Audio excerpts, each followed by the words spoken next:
Today we will show you how to rebrand Symmetry Connect to match your organization's or department's branding.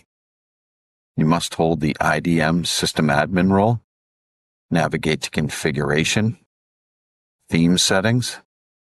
Here you can first look to update the logo.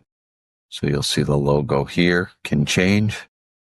Simply click the 3 dots here, which will load up your photos. If I want to add a new logo, I can add a new logo.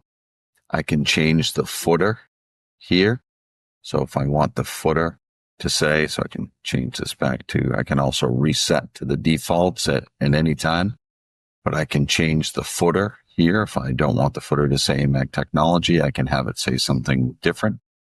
You'll notice here, this is always the latest version. This shows you the version of software that you're running. That cannot be changed.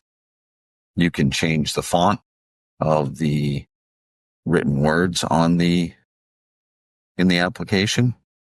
You can change your primary color, everything you see that's in black. You can change, and you'll notice when you click on the color itself, you can add the hex number so you get the exact color that your corporate branding standards follow. You can do the secondary color, which is anything in blue.